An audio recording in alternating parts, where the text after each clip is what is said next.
And with the help of Congressman Bartlett, a deal was made.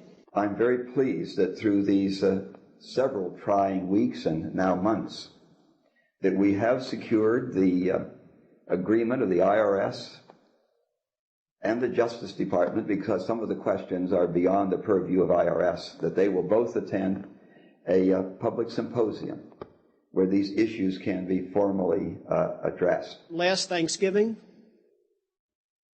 DOJ and IRS notified Congressman Bartlett that they would not participate. Congressman Bartlett then waited until late January. He informed me that he would not be participating. Why do you think you've been able to get away with not paying or filing your income taxes for so long? Well, first of all, I've not gotten away with anything. I'm not hiding from anyone. I'm simply asking the IRS to show me the laws that apparently require me to do these things, and they are suspiciously reticent to answer questions from me, and of course there are millions of other people, many other organizations who have attempted to get answers. They act very suspiciously when asked to simply sit down at the table with the American people and discuss what their obligations are. Rather than pulling up a chair, they pull out a club. As a matter of fact, David K. Johnston of the New York Times asked Terry Lemons of the IRS, why won't the IRS answer the questions set forth in the petitions from the American people? Mr. Lemons' response was, the government is answering the questions through enforcement actions in the courts. This is a very chilling remark on the government's use of brute force instead of civility and logic. The federal government itself refuses to provide the American people who are coercively being subjected to this extraction of their private property without any underlying legal justification. There is no law that requires the average American worker in the private sector to pay a direct unapportioned tax on their labor and compensation for services. There is no law. The march will stop in front of the IRS building.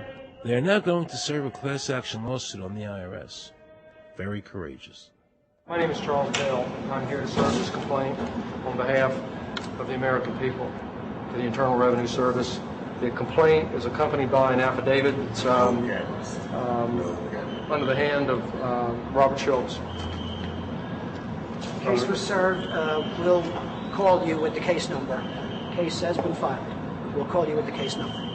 Thank you. Okay, thank you. We appreciate your time. America, baby! Freedom!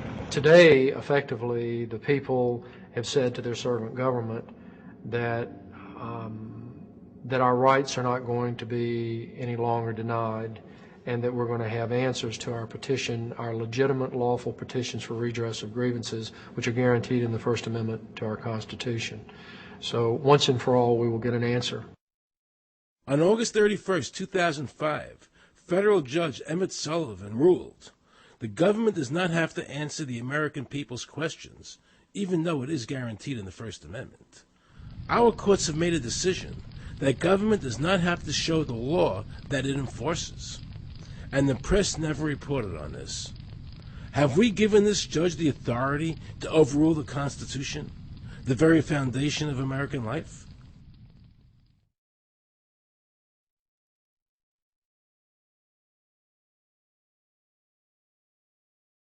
I believe that in both spirit and substance, our tax system has come to be un-American.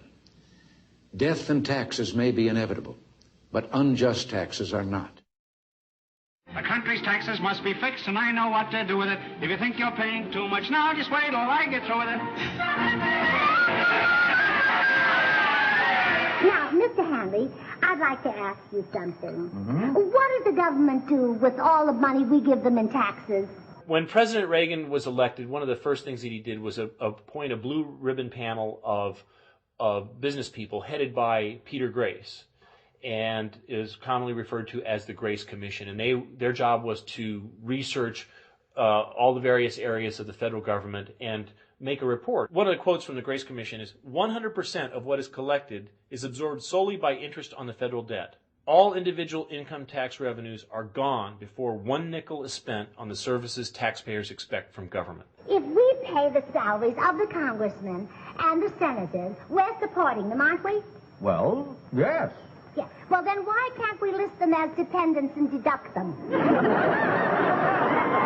We've been brainwashed. People have been told, that you need this income tax system to fund government, which is absolutely ridiculous. I mean, my question is, well, if that's true, how did we fund government from 1776 to 1913? The main purpose of the income tax is not to raise revenue, but to redistribute wealth and to control society. A lot of people might say, well, gee, if there wasn't an income tax, what would happen to education? They don't understand that education is paid for the most part, out of state and local taxes, your property tax. People might say, well, how are we going to build and maintain our highways if there's no money coming into the government? We need our highways. There is a tax on every gallon of gasoline that people buy. Proceeds from the income tax do not pay for highway construction. The amount of money that we spend on defense is exactly equal to the amount of corporate income tax, which is quite legal and quite constitutional. I think we should not want the income tax for several reasons. One is that it is the instrument of totalitarianism. It is the means by which the government can manipulate people and put you into a condition of servitude. Every year you give the federal government a form that says, here's how all my money worked. If you lie, you could go to prison. So you're required to give them a financial statement that under, the force of law could put you in prison if it's not impeccable, right? And under the law, they're supposed to do the same. They're supposed to give you back a financial statement that says, here's what we did with your money. Except you comply and they don't. In fiscal 99, the Department of Defense had 1.1 trillion of undocumentable adjustments.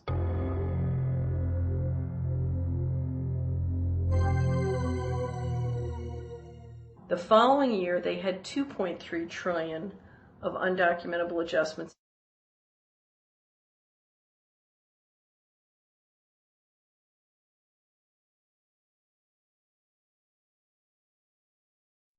I decided to call the IRS. I spoke to Anthony Burke in media relations. He was very nice to me, and I explained to him that I was an award-winning film producer and that I was doing a documentary on the IRS.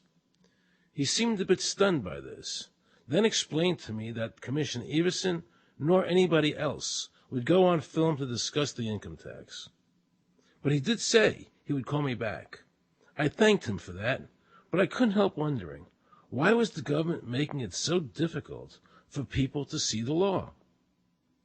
So I decided to bring my crew down to the IRS building to see if I could find some employees to interview.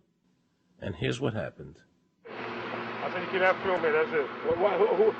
Who are you to tell me I can't film here? What's the law? Just tell me where the law is that says that. Can you show me the law that says I can't film here? Is America a free country? I told him they couldn't film here, and he's asking 9 million questions. I told him that's the federal government law.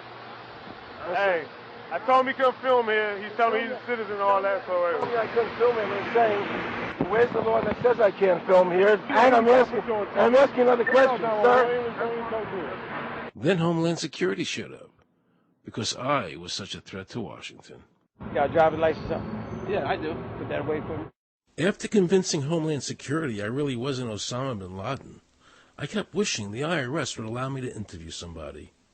Why wouldn't they show the law? What were they so nervous about? I began to have a frightening thought. What if it was our own government we had to be afraid of? With that disturbing thought in my mind, I went to see a group of tax experts. You can look through the statutes and look for the law that requires you to pay. And when you do that, you can't identify a law that requires the average person in America who earns a wage and works in private business to pay an income tax. The Constitution allows for two kinds of taxes. They're called direct and indirect. The federal government in the Constitution can tax almost anything, as long as it apportions the tax if it's direct.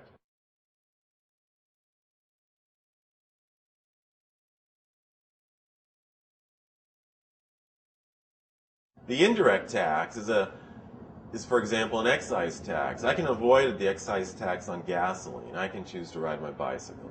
I can avoid the excise tax on tobacco. I can choose not to smoke, or I can grow my own tobacco.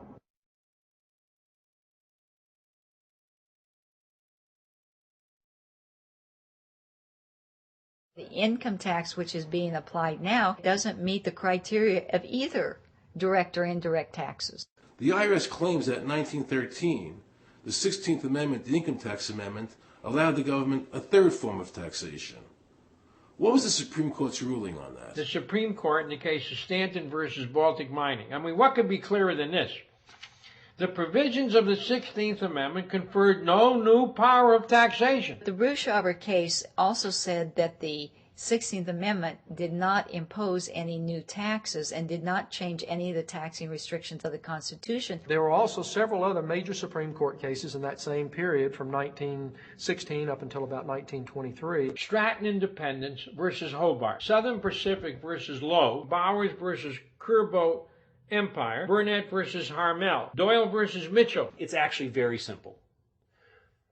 Congress tried to enact an income tax in 1894. The Supreme Court said that's unconstitutional. When the Supreme Court says something is unconstitutional, it's unconstitutional. They tried again in 1913, and the Supreme Court said the 16th Amendment conferred no new power of taxation. So, if they didn't have it then, and they didn't get it, they don't have it. There is no constitutional basis for a tax on the wages of Americans living and working in the 50 states of the Union. Period. End of argument.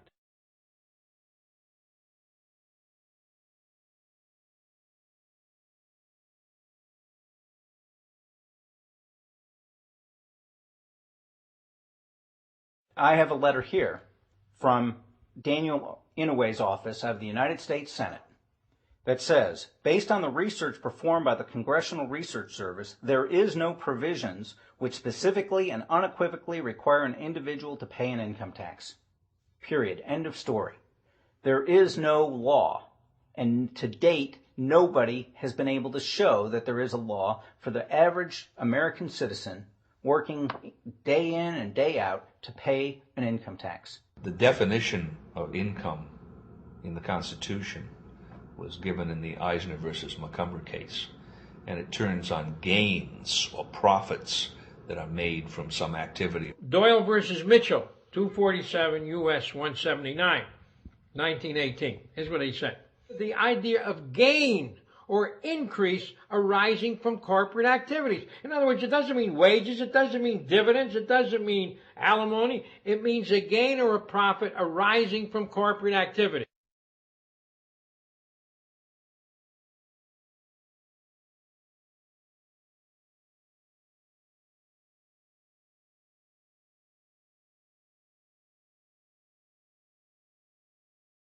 These liens that are recorded against people by the government for tax liens are nothing more than allegations. They are non-substantive. They have never been determined by a neutral third party, such as a court, to have one shred of validity.